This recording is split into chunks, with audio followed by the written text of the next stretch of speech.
Thank you for being back. We are going to present the third lecture of this conference, Thinking with Sections and Models. I'm honored actually to have with us the last lecture of Michel Desvigne. There would no need of any kind of presentation. However, Michel Desvigne is an internationally renowned landscape architect for his work. His projects range from the development of gardens and public squares to that of urban regional territories. He regularly collaborates with renowned architects such as Norman Foster, Herzog de Meuron, Rem Koolhaas, Renzo Piano, Jean Nouvel, Richard Rogers. Michel Desvigne's research and achievements have been the subject of numerous publications, national and international exhibitions. He has taught in many universities and schools of architecture around the world. He has been working at Harvard University. He was awarded the Medal of Academy of Architecture in 2000 and the Grand Prix of Urbanisme in 2011. More recently, the European Prize for the Development of Urban Public Space in 2014. And he's a Chevalier des Arts and Lettres since 2003. Welcome to be with us. I leave the floor to Professor Desvigne. The lecture will be entitled Transforming Landscapes. Thank you all. Okay. Thank you for your invitation. And I have Claudia that will help me run the pictures because for technical reasons we are not in the same place.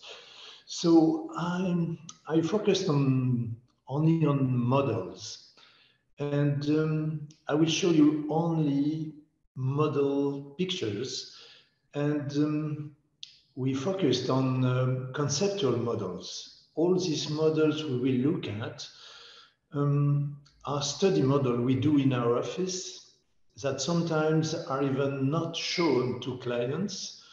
A big part of them are immediately destroyed. They are real tools, and they are done with very cheap means. It's only about cardboard, some Xerox, quite nothing. I mean, they are extremely elementary models and they are tools. So I will focus for this a few minutes on these tools.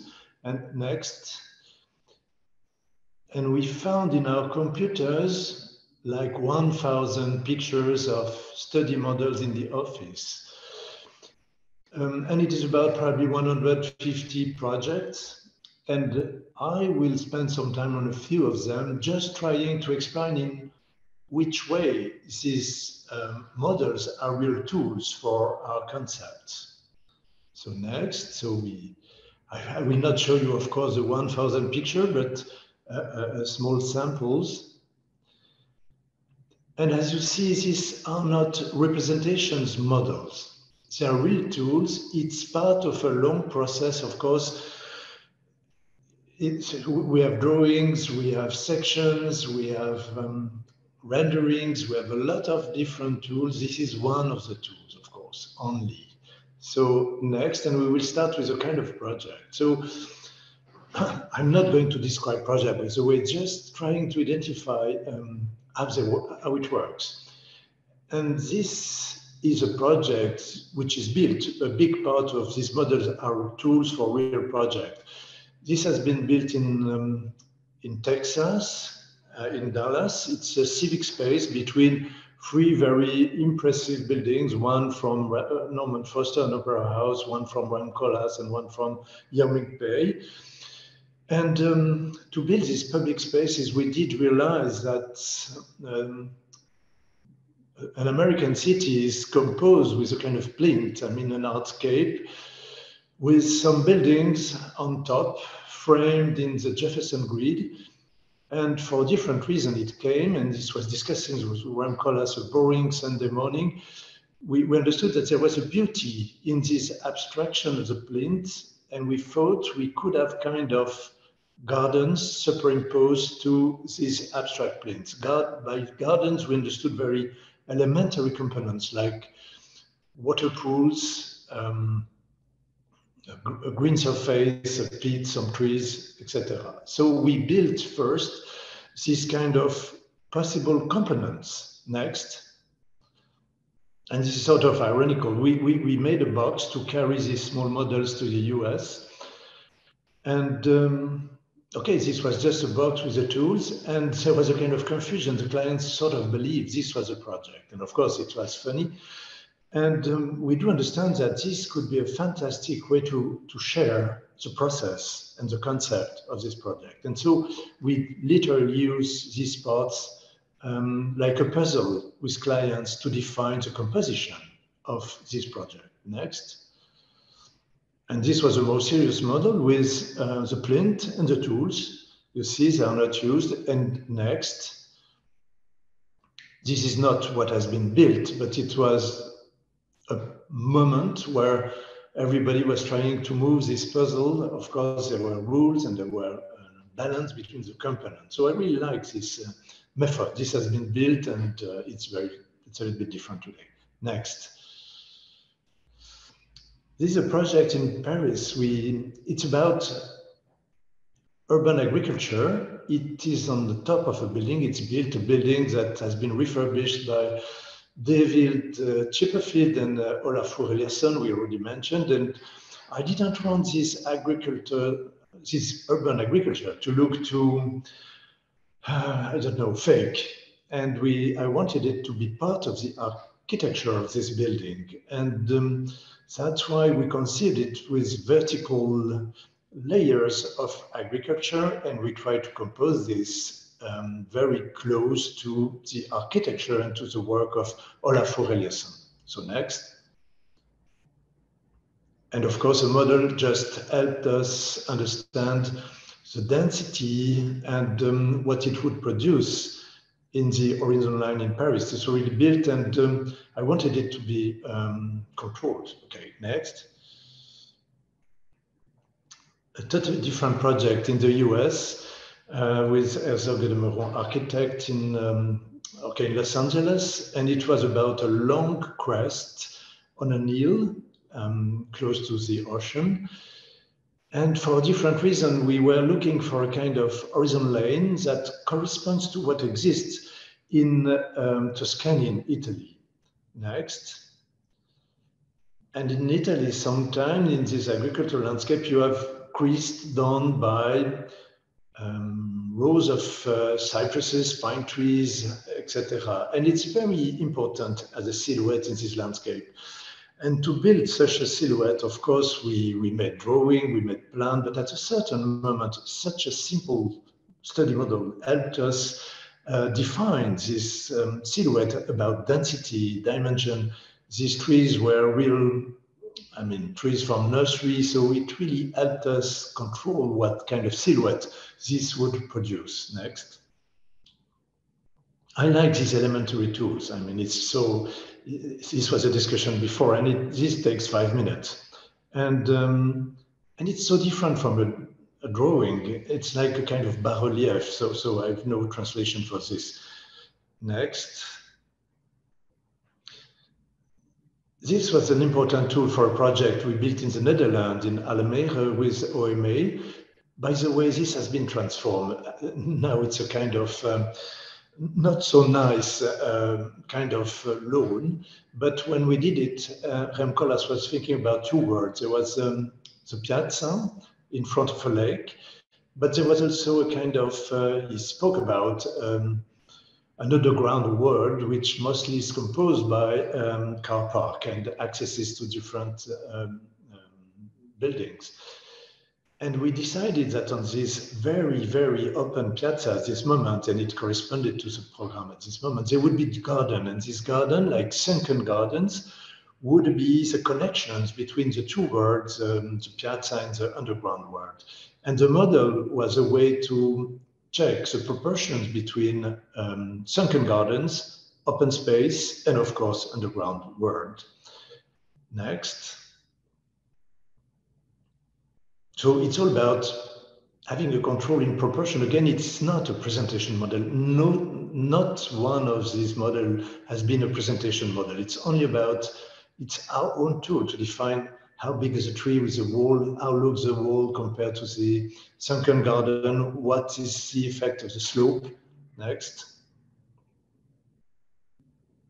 and from the underground world, I mean, the perception of this kind of garden. Next. And by the way, we were interested in the proportion, the distance between these kind of sunken gardens and the void and the lake. And the real height of trees that were planted, these poplars were planted rather big at the beginning. Next. Another study with OMA again in Belgium, in Ghent, and this was Oude Dock. It has been built, and it was a transformation of an abandoned channel. And we were really interested in creating a situation of vis-a-vis. Vis-a-vis in French means visual relation between across a river, across a canal. We thought these public spaces were very interesting as interaction. And of course, the model was absolutely necessary to control dimensions, proportions. Next. And we had a similar project that has been built in Courtrai in Belgium. We won an important award in the Flemish part of Belgium with this project. And it was how to reopen a river in the city center, modifying retaining walls that were surrounding the waterbed and creating these kind of steps. But we thought this was a fantastic civic space, and people were looking at each other, both parts of the channel, and spectacles are happening on floating structures on the old river. And again, the study model, very quickly done, helped us understand the proportion, even the slope that remains on top of the steps. Next. So it's a totally different work, another scale. Very, very easy model. It's quite not vertical, but it's enough vertical to do something. This is about a transformation at a large scale of Lille in the north of France. It's a study that we developed with Xavier de Gaeta from Brussels. And it's about an agricultural park, meaning it's still agriculture, of course, but we are building some network of paths and places for people to move in. And we are planting trees, but we didn't want to build a bocage. Bocage, I'm looking for the word I'm sorry, I cannot know it in English. So it's, this kind of enclosure in agriculture when sometimes all parcels are surrounded by trees. We didn't want to do so, but we were looking for the minimal length of trees to build a space, but not to close it, to keep some transparency, but to define a space, a place for people to have references moving into this agriculture. So next. So I really love this kind of, you cannot do it on a drawing. I mean, you cannot do it in a 3D. I'm personally unable to even open a computer, but this is so easy and it really helps define a space. Next. Okay, next. This is an old model on the very early 90s. It's a project in California, not built, by the way, with Renzo Piano. And I was nervous about California at this moment. They were irrigating everything. And we said, no, on this very long parcel, we will dig out a canyon. In this canyon, we will build dams, as it happens in all agricultural landscape. And these dams will help keep some moisture in such a way that a garden would be developed in the canyon. And Renzo thought that, of course, the museum will use the same kind of structure like the dams, and there would be the wall, of course, covered by roof. By the way, he did in Dallas for the National Foundation something very similar about the museum. The garden done by Peter Walker is different, but this is exactly what I was very influenced by works from Italian architect. Next. Like Vittorio Gregotti. And more recently, and this is in construction in Qatar, it's a wadi park in Lusail, close to Doha.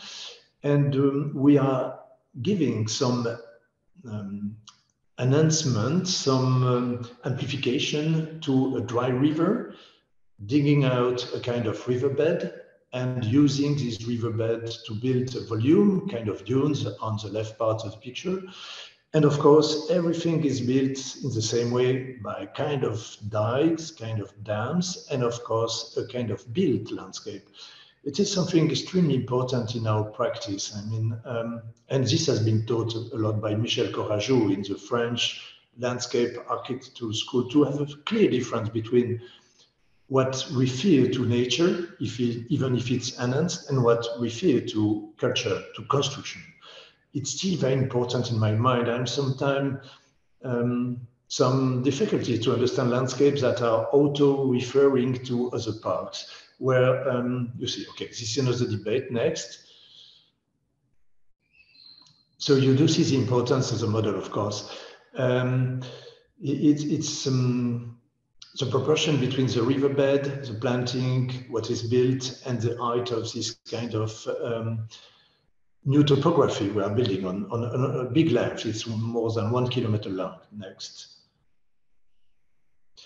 This was in Luxembourg. It's a contemporary art museum done by Yang Mingpei. And we had to transform the topography. In the very middle of this model, you see a kind of platform. All these platforms, by the way, are the basement of buildings, but we had to transform an existing garden from the 19th century by André. And we defined new platforms that are framing the view on the old city, which is on the other side of a river. And we had to check the proportion between the new platform and the existing fortress and the existing topography. And of course, only a model helps understand this proportion. I mean, not only, reality helps more, of course, but it's a stage of the study. Next. With Renzo Piano in India, we were trying to transform a quarry, an abandoned quarry. We took the quarry as a kind of natural topography, and we were creating platforms for people, of course, facing a water reservoir. Next.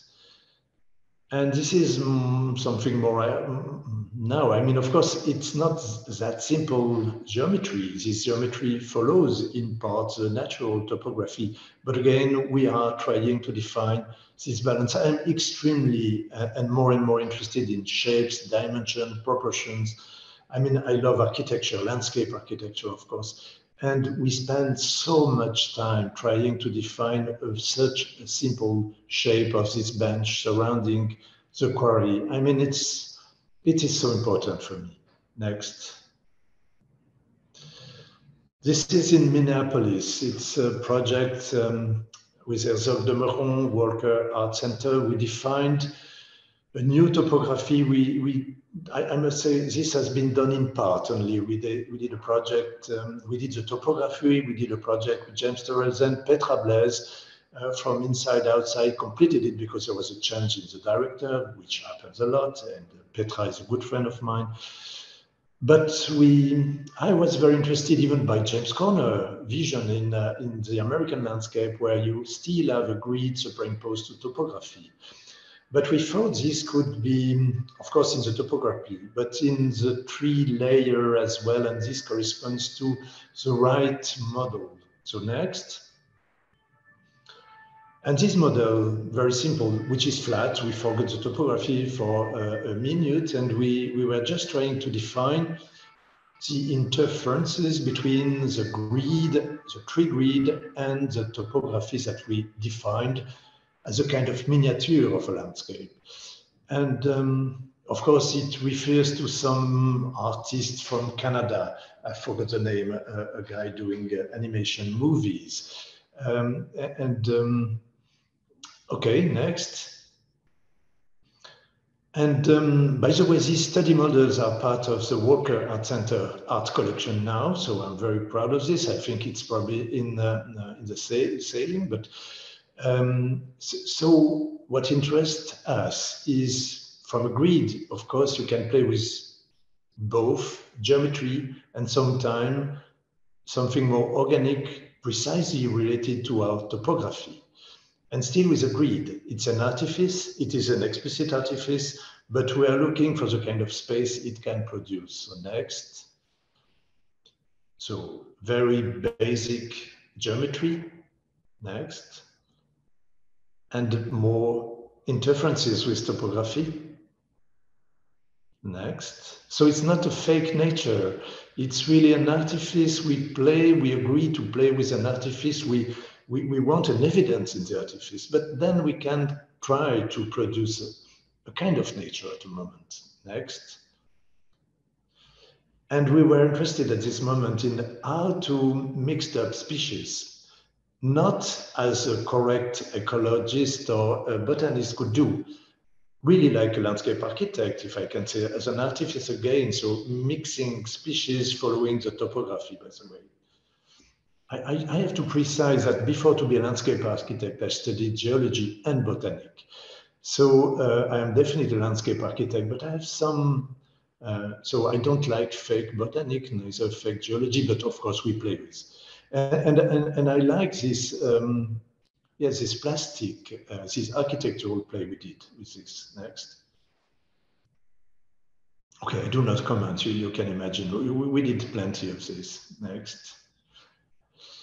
This is a park we are building in Milano. It's a 12 hectares park in the very center. And I'm extremely interested in the agricultural landscape of Pianura Padana, this plain from the river Le Po, and I don't know how to pronounce it in English, but of course it's about a miniature, even 12 hectares are not a lot. It's a real miniature of this landscape. And for different technical and cost reasons, we have to minimize, because of pollution, the surfaces that are planted. And all these study models help us understand, as in Lille, what would be the minimal structure of trees that will help define a landscape, again, with the minimal means. Next. And these are extremely simple models showing only dikes, which are the dikes of earth on which we can plant, and some planting, so long lanes like and kind of orchard. And I mean, again, this is a tool. It is a stage on the design. We have done design, of course, but importantly, I mean, this study, we always have to mix up the tools. We make a drawing, we try a model, we make a model, we transfer it in a drawing, then we check on site, and then we do a new model with new drawing. Of course, and I will develop this later, maybe there is a real risk in a kind of graphic fetishism. As soon as you do something, I start to love it and think it's nice. And it's the end of the project. It's very dangerous. So we have to come to fight against this kind of graphic fetishism, and we have to kill our own tools anytime and to move from a lot of different kind of tools until we really act on reality, as it has been shown by Gunther as well, of course, and Herbert.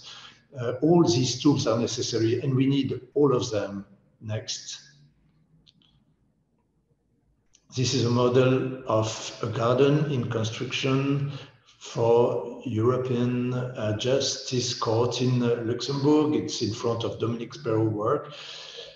And it is supposed to be provisory, not the trees, but a kind of ground layer.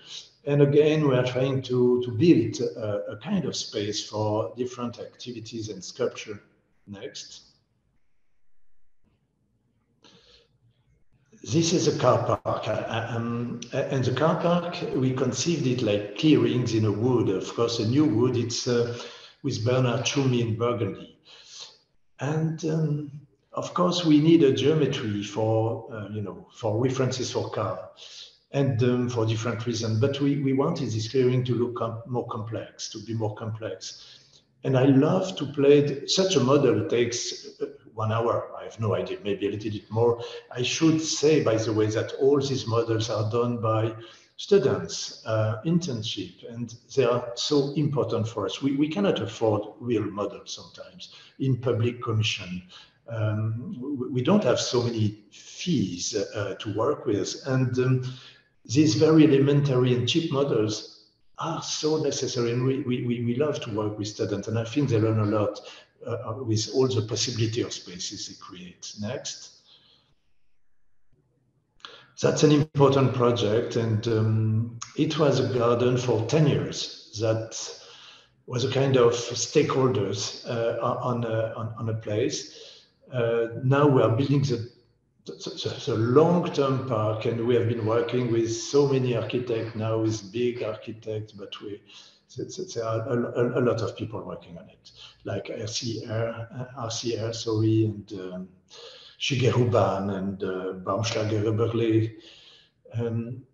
But this garden was a way to, it was a large prototype, a large mock-up. It was not supposed to stay for, but we wanted to give an access on this island close to Paris. We wanted to give an access to public. So we had to build a large mock-up to welcome people during 10 years, but only with sort of ground or carpet on a surface next. So we only use small willows, grasses, and again, such a plan is quickly dead. I mean, it's too poor. And we had to work with textures, a different kind of texture, different subtle differences in height, in such a way that it starts slowly to be a kind of architecture. And it was a way for us to experiment all materials on this site that we are still using next on the definitive project. So very elementary models, and we play like kids, I must say, on these models. We move a place, we place, and a drawing is not enough. Again, next. So sometime, of course, this has been already said, we have to move through scales and slowly giving more realisms to texture, height, even colors. Next. And some planes that are built and destroyed and transformed next. That's a new important project in the south of France, in Nîmes, it's not Provence, but Vallée du Rhône. It will be a big development with buildings, of course, but we conceived, as it happens a lot, that the landscape is a kind of preliminary stage for urban design. And it is about a transposition of agricultural landscape. The countryside is well known in Provence. It's built by edges. These edges are done by cypresses, poplars, and there are sometimes trees in these edges. We did realize that the site is too big for trees on the short term. I mean, even if we plant a lot of trees, it will give nothing at the beginning. We need a high density of parallel edges to build a kind of immediate landscape. Between these edges, of course, houses and buildings will be built. And again, the model helps us define the critical mass, the critical presence of edges to build a landscape. And we were convinced that only high edges will immediately have a presence on this very flat site. Next. Of course, I show one stage, one step of this model. We have done plenty of possibilities, and this was a preliminary way to define location of street and of course of building blocks. Next. That was a project that has been built in the US, in St. Louis, in Missouri. It was an expansion of art museum. David Chipperfield, as an architect, developed a museum, and we had to define a sculpture garden around this expansion of a museum. And it is in a large park, one of the biggest parks in the US. And we wanted this to be a garden in the park, and we wanted this garden to be like a plinth to the new museum. Next. So that's a scale, and of course we were playing with dense planting. We couldn't wait. This has to be done immediately. On the left part, the purpose was to define kind of clearings in which working with conservateur, I don't know the English word, so sorry, I forgot it, with conservancy, I mean people with sculpture, we define places and precise location for artworks. Next. So again, defining clearing, defining places for artwork. Next. And this was another scale defining the plinth. Of course, the building is not shown, only the plinth of the model is shown.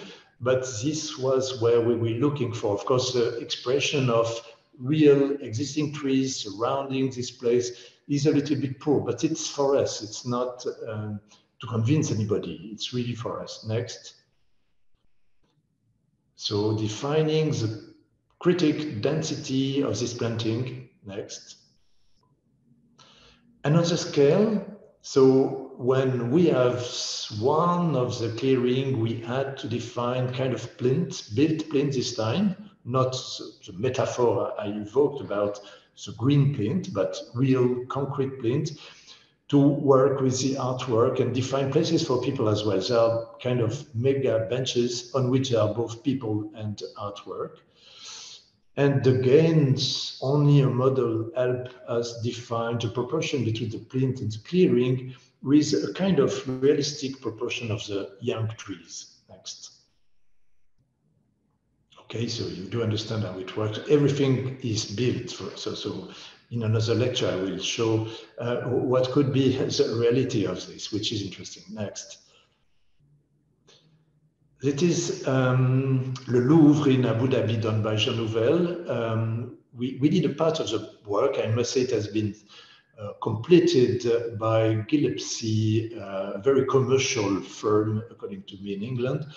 And what was interesting for us was the superimposition of an enhanced topography, I mean the waterfront, and a kind of laguna, and superimposition again with built parts. As it happens in the Gulf, you have agriculture, of course, and as everywhere in the world, agriculture were working within a geometry, and they were also working sometime in Abu Dhabi with walls to protect from wind and animals.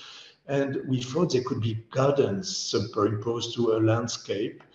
And the model was about defining the proportion between gardens and landscape, and proportion and the height of walls. Gillespie did something extremely different. Sorry about this. Next. Okay, gardens superimposed to landscape. I mean, the river front, not river, sorry, the waterfront has been built, and it's sort of correct. Next. And even in detail, then we try to define the proportion between the transformed topography we are working with and the construction of gardens components. Next. So the width of small path, of course. Next. Next. I show what I can. Of course, on this model, as kids, we have to move our eyes. So, and mostly our eye has to be, we have to project ourselves. I mean, as all kids, I mean, I do remember when I was a kid, of course, and we were playing with small cars with some objects that help us project physically in this representation of a possible reality. And we are very used to, and so of course it's hard to show this on pictures, because if you, such a picture is just ugly. And we have even more pictures, but all ugly of this. It's a physical experience, it's a physical model, and the picture has, of course, limit. You cannot be too close. Next. That was a project built in Stockholm in Sweden. It was urban design, and there were components like a new development, new promenade, and a kind of park with wood. And next, I was extremely interested in the Stockholm by the archipelago. When you move on a boat in this archipelago, you have all these kind of very small island covered by wood. And it's an incredible space when you move through it, because you feel all these objects. You are moving through objects. I am fascinated, of course, by the movement in landscape. We have extremely poor tool, and a model doesn't really help for this. We should say movie helps. A movie and a model, probably. And but the model was done like a puzzle, of course, and we defined the proportions, the location of the part of the archipelago, the wooden archipelago. It's a miniature and a metaphor, of course, only on a model, moving these parts. Next. And it's fast, it's very fast. It also helps project in perspective. Especially today, you young students, not me, working on a computer screen, you don't move your eye in perspective. When we were doing large plan on paper or large sketch, you can sometimes move your eye very close to the table, and sometimes with an angle, you look at your plan in perspective. But a model definitely helps us do it. And because you can move the model close to your eye if you are not flexible enough to move your head. And it really helps realize how different proportions are when you move your location on the place. Next, which is obvious, of course. That's a model we did for a project in East Hanover in America, close to New York. And again, this was a large courtyard, very large courtyard. I mean, it's a huge site. And we wanted to create this kind of archipelago of wood combined with transformed topography that corresponds to the geology of East Hanover. It's a modified one, of course. It was an industrial site in modification, but I was interested in where to put the wood on top on this topography. And as it happened in a landscape, sometimes the wood are located on, by example, the north face, because other faces are used by agriculture because they are better exposed. And we experimented a lot the location of the archipelago in superposition to the transformation of topography. Next. And of course, the model, very simple model again, help us understand what kind of landscape this is going to be built, seen from all surrounding buildings of this site. We did, I must confess, in the same time, a 3D model and that we never showed to the client, and we moved on the 3D model to realize what somebody walking on path will see of this archipelago. So again, combination of tools, but this tool was very important. Next. That's a transformation of Antwerpen Old Harbor, the Eilandje. And for different reasons, it has been this. So we did the master plan and we did some very large first phase of this planting on Bonaparte pool, but Bonaparte Basin, maybe I forgot the name. And we decided for different reasons to plant only 15% of the surface. Quite everything remains as it was, but we decided to plant 15%. But we wanted to have transparency from the building for people looking to the water. But in the other direction, for one walking along the water edge, we wanted to have the feeling of something more massive. And in perspective, of course, it works. So next picture, please. So sorry, we don't have the right picture, but if you imagine that you walk on the path on the middle and horizontal way of this model, in perspective, all these planting blocks are defining a massive horizon line, and you feel to walk in the wood.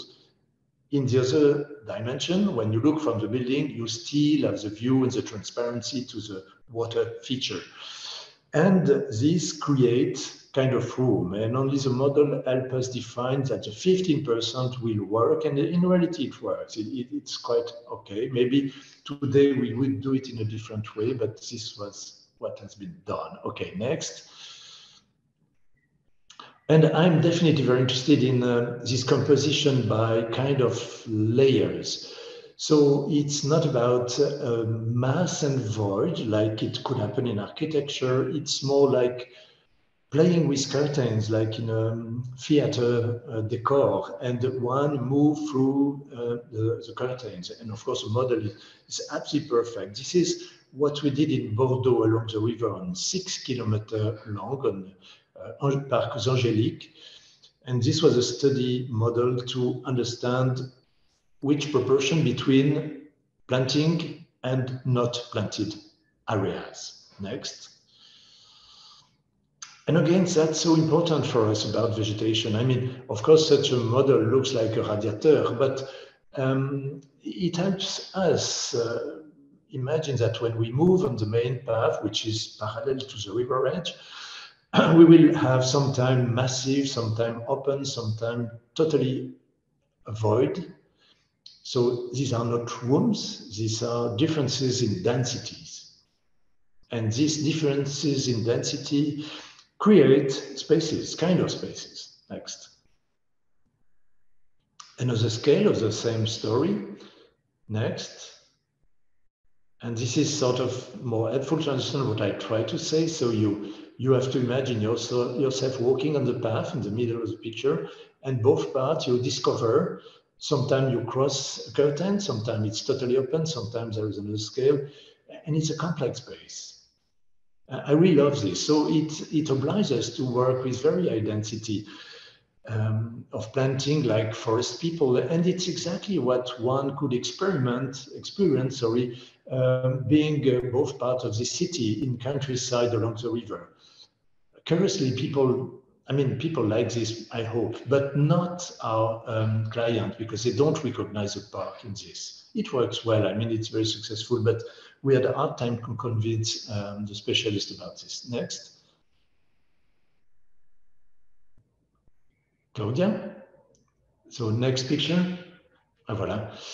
So this is a big transformation we did, and this was the title, Transformation, of course, and this has been said a lot by Gunther, and I fully agreed. I mean, landscape architectures is only about processes and transformation processes. There is something before, there is something during, there is something after. It's always a kind of organic process. And we transformed very big industrial parcels in the north, in the mining area, playing with a transposition of existing routes or existing dikes that were used in the past to transform material for mining extraction. And of course, this kind of pseudo-cavalier, this is a name that French people use, and even in Belgium, I guess, so we use for today both pedestrian bicycle tracks and water management, which is very important. So, and planting. So it's our tool, and we are transforming a huge territory using quite only this tool, of course, in different shapes and curves and situation. Next. This is in Brussels. It's about Touré Taxi. My young colleague Bas is doing it, but we did the master plan, and we did it doing some enhancement of valley were artificial, and we defined a valley in the valley. This model, by the way, could be called like a bas-relief. It's between a section and a model. Renzo Piano uses a lot this kind of tool. It's very, very efficient. According to me, it's more efficient than a section because you project yourself in it. Next. So I do not comment, but it's a valley in the valley, so I love it. It's a water management system. The valley is full of water today. If we make this kind of infill in the valley, we concentrate the water management in this large, small valley in the valley. Okay, next. We did the same kind of valley in the valley for a project we did in Moscow just before the war, I should say. Unfortunately, this is a big disaster for all of us. And it is built, it's nice. It's a museum done by Renzo Piano, and there is a kind of landscape. It's a slope with very dense wood. In this wood, we sculpted a kind of path, which is a garden. And we wanted to keep the magic of the lack of scale, the lack of perception of scale of the mini wood on the slope. And that's why we didn't want people to walk on top of it. We want people to be sort of sunken on this sunken path and sunken garden. And the model helped us define the proportion between sunken path and slope. Next. And it works very well in reality. Next. Another project in the same way, it was with Foster, close to Monaco. There was existing terraces, but they were too steep to be used by people, and we doubled the number of walls. We add new walls between the walls, and of course, only the model could be helpful to understand the proportions. Next. Okay, you do understand. I'm going fast because I'm sure I'm too slow. We modify public spaces with Joan Bousquet in Toulouse, and again, it's along the river, and we have to define the proportion of planting and use of surfaces. Next, this is more classic. Next. And we are sort of finished. This is probably the first models that I'm showing today. They are from the late 80s, and I did them in Roma while I was in Villa Medici. And I was fascinated by, you know, these interferences, this superposition again between something built and something unbuilt. And it was about erosion processes controlled by construction. I was very strongly influenced, I must confess, by Michael Heiser as a sculptor and by Vittorio Gregotti as an architect, a radical Italian architect who was so influential at this time. Even Rem Koolhaas has been, he confesses it, very influenced by this architect. But what I did was a very simple model with gravel, and I tried to move the gravel with some stream between plaster and all kind of material. This was very simple again. And I love the shape produced by this kind of, yes, these interferences between phenomenon, natural phenomenon and construction. Construction is a construction, nature is nature. Of course, everything is fake, but this was my, and my aesthetic pleasure. So that's, again, so important to be said. I mean, okay, we love to all processes, but we are so interested in shapes, dimension, architecture, aesthetic. Next. Today we are still with Renzo Piano. By the way, I'm working with Renzo Piano for 40 years now, and it's a pleasure to share these processes. We are doing a big fountain. And we decided to play with the same quarries that provide in Monaco all the limestone that will be used like pavement. Yes. And of course, this is something different. With a guy working on the quarry, we work with new tools. And these are scans of the real stone. It's a big stone. It's like maybe what we are looking at is 5 per 3 meters or 6 per 3. And we will carry this stone. We have to cut it, and we will do a fountain with the stone. Next. So it's very close to what I did in Villa Medici with new tool. And by the way, this is not a model. This is a 3D model that we did. Again, this is not for clients. This is only for us. I mean, if you show this to a client in Monaco, probably he will not be totally happy. But it's not true. He is happy. But we need it to check proportion of the big stone is in the water, and we are looking for the proportion between the frame, between the accessible hardscape, and we are looking for the depth of water that will cover the stone. We will do, of course, a physical model in the quarry, doing a very simple construction to check with real depth of water what it's going to produce. Next.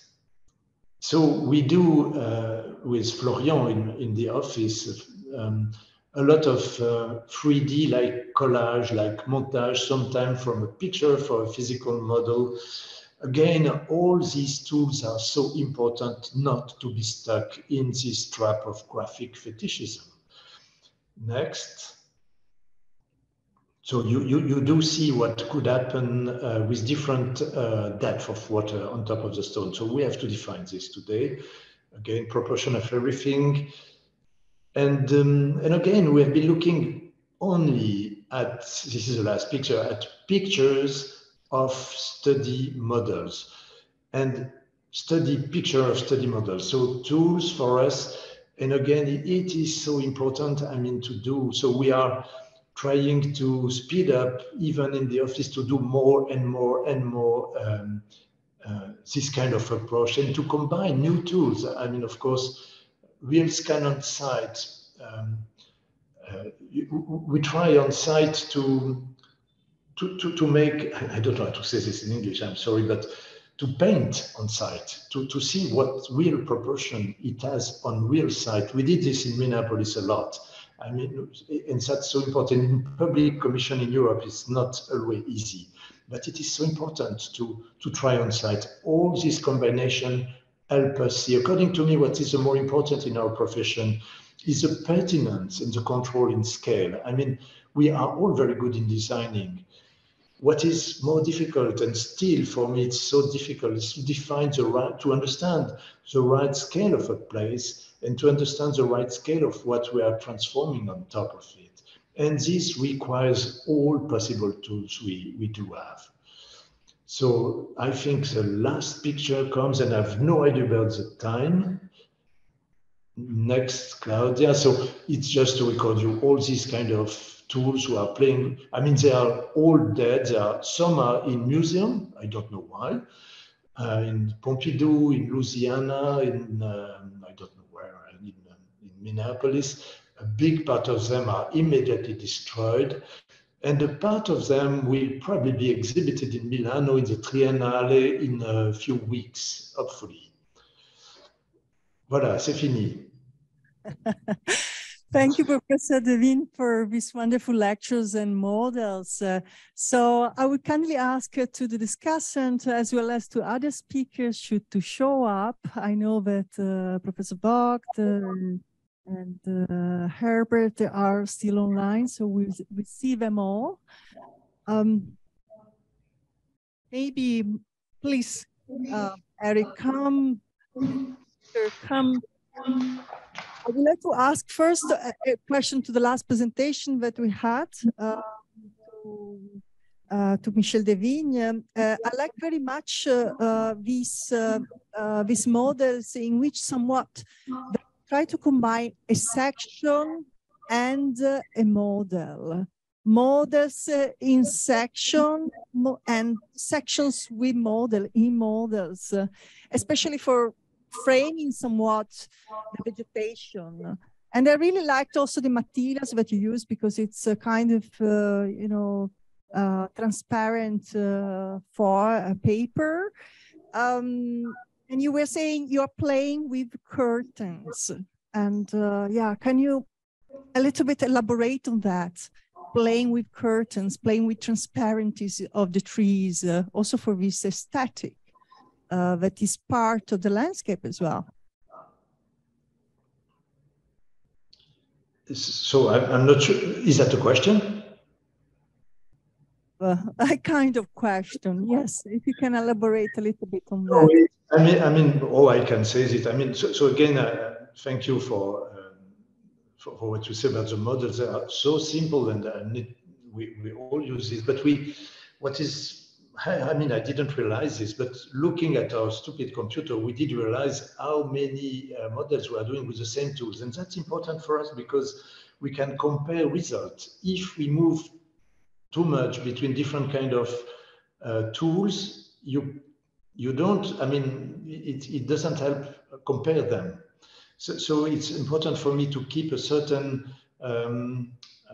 permanence in the tool we use. But by the way, I've been in Columbus, in Dorothée Imbert's school in the US. They are producing with students fantastic study models. Even, I mean, I've been so impressed. They are much better than ours. So you should you should ask her to show you. About curtains and movement, I would say, that's so important. So, I mean, what is still difficult for us, I said we have to combine models and small kind of movies and try on site, because we are never in a garden, we move. In a garden and a landscape and everywhere we are moving. It's, of course, sometimes we stay on a bench, sometimes we sit, sometimes we are looking from a window, as I'm doing when I move my head here, but mostly we are moving in our project. And we represent them, we conceive them sometimes in a very fixed way that doesn't help understand the perception of space during the movement. So this model and self-movement helps. And curtains are so important in landscape. I should say I hope Gunther is attempting to this discussion. I was a few days ago in London. I wasn't, I mean, I'm often in London, but I had not been for 3 years. And what he did in front of the Tate Modern is so fantastic. I mean, it's only 3 curtains in front. He defined an extraordinary space. I'm a big admirer of Gunther's work. And this one is so elementary, so strong and still working. It's incredibly beautiful. And of course, if you just stay on the kind of clearing the 3 curtains are defining, it's not that interesting. But of course, everybody moves around. And the curtain is enough. These 2 curtains sometimes are enough to define a space and an incredible relationship between the Tate Modern and the river. So thank you, Gunther, for this incredible project. It's so simple, so strong. And these models, and still I'm fascinated by curtains. We work a lot with curtains because agriculture work a lot with curtains, lane of trees, willows, of course, edges, all ditches in countryside for drainage are lanes. So in a countryside, the landscape is done by lanes, by curtains. And we transpose what they do in both water management and defining the definition of spaces by curtains. So thank you for, it's not a question, but I'm so excited by this. Even before, after 40 years, I'm still absolutely fascinated by the fact that it's a profession that deals with extremely simple means and tool, but with this you can define so different landscape, places, emotion. I love this profession. Gunther, are you online? Can you reply on that? I know that you were going to leave. Yes, I have to leave now. Okay, so I also don't see Herbert. Maybe if you can show up with your video, would be actually excellent. We can see you all. Yeah, all right, I'm here. I'm here. I also need to leave soon, but I'm here. Thanks for, first of all, thanks very much for inviting the 3 of us. And I think from these 3 different aspects, it was really very interesting how much we can actually bring over in emotions, in research, in discovery with real models and sections. I think it's an absolutely great topic, what you brought up with this conference. It would be my final remark on this meeting as well. I'm coming from a rather old-fashioned interpretation of the use of models as sort of the finalized illustration of how beautiful the design work should be considered. But today, or this morning, at least, you've provided many more references, many more purposes, many more techniques in applying this modeling and section making in the whole process of not only design, but also the research, the investigation, the testing, the illustration, and also the persuasion that comes along with the production of design work. You know, with models, my experience at least is that clients tend to sort of jump into a position of, I can imagine this actually being realized. And not being able to read the impact of a drawing, of a 2-dimensional representation. The 3-dimensional interpretation and illustration through a model actually supports the whole aspect of communication and persuasion of clients and let's say people surrounding the project. And also by your work, Herbert, this whole communication and participation aspect of modeling also is enlightening, I would say. So extremely important and increasingly important in the coming decade. I'm also very curious to see what the students would take away from these presentations. But as I said, also my time is running out. I have to have another meeting at 12:30. So Laura, thanks for thank you, Eric. Maybe I would like to ask our speaker, can you make a question to some of you and in order to stir up the final discussion and and the importance actually of sections and models, and somewhat they are forgotten. I would say yes, especially many other disciplines, but also in landscape architecture. Vogt was pointed out at the very beginning of his talk, of his conference.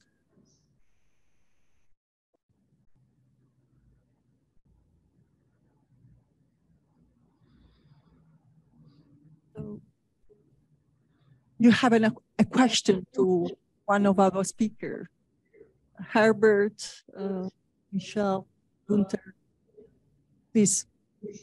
Otherwise, we run up and we finish.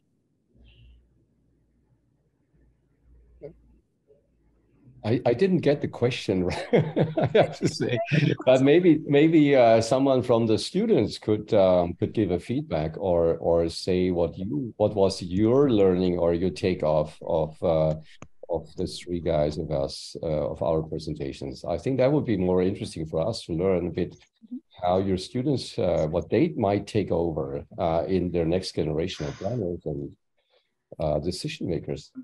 The question was, how do you convince your clients for study models in comparison to a final presentation model? What is the communication? How do you do it to convince them study models? And what do you involve it in the design process? How?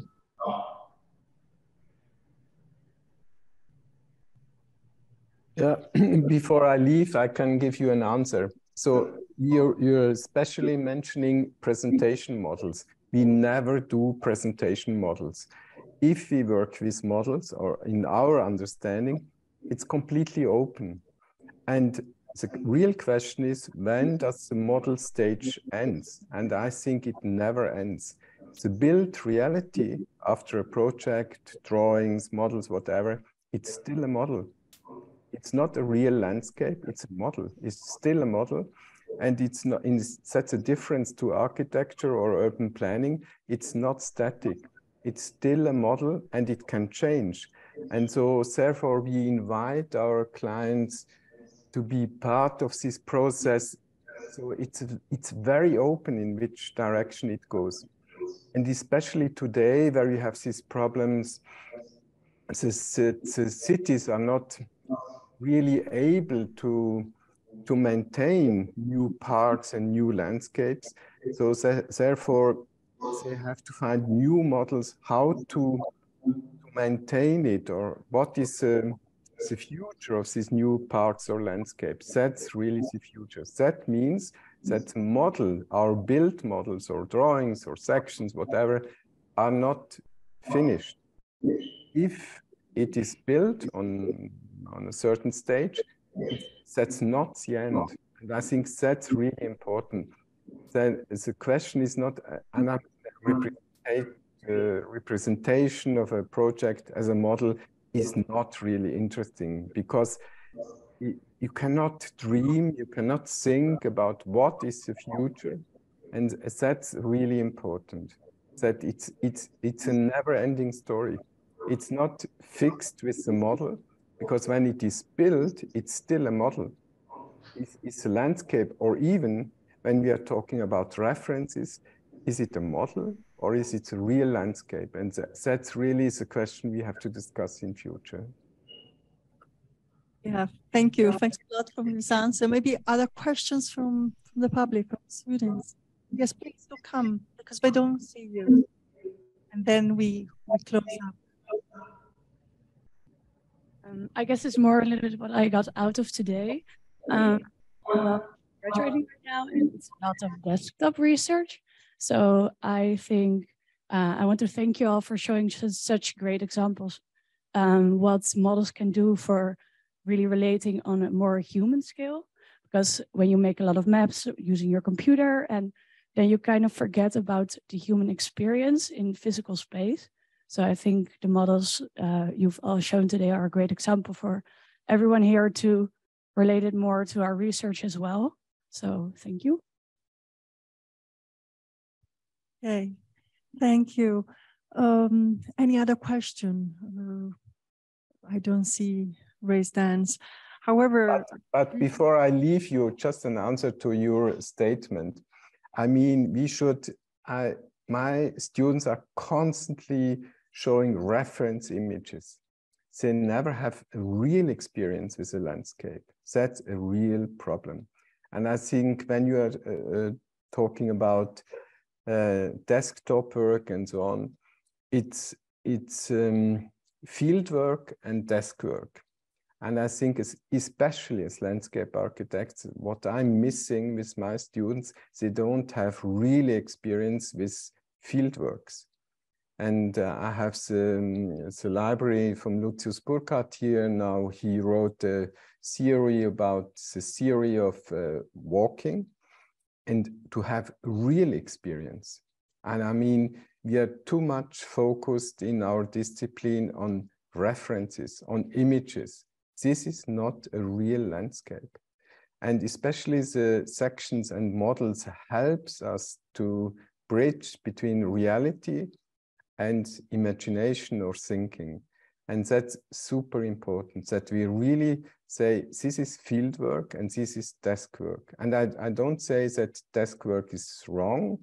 And I mean, with GIS and all this geographical information system, we get a lot of data as landscape architect, but we should never forget real experience. It's hot, it's like today in Zurich, it's raining, and this is super important to do models or sections or projects or whatever, to have real experience. And that's really missing in the world of my students, for instance. Therefore, we really bring them out in real nature, in nature, whatever it is, in real landscape. And then to bring them in position and describe, why is this landscape beautiful? A very simple question. And then they cannot give an answer. And then we try to give them a language. How can you describe landscape? How can you transform landscape? And that's super important. I would really give you, you should really have more experience in real landscapes. Whatever it is, it can be in the Ruhrgebiet, in an industrial area, it can be in the mountains, in France, Switzerland, whatever, to have this real experience. And that's part of this model thinking. And I think that's really important. Yeah, thank you. But now I have to leave. Sorry. Thank you, Gunther Bach. Thank you, Michel Desvigne, Herbert Dreistel. I hope I pronounce it properly. Thank you for making this day, and we will keep in touch, and I will report the recordings. So thank you really for participating in this. Thank you all.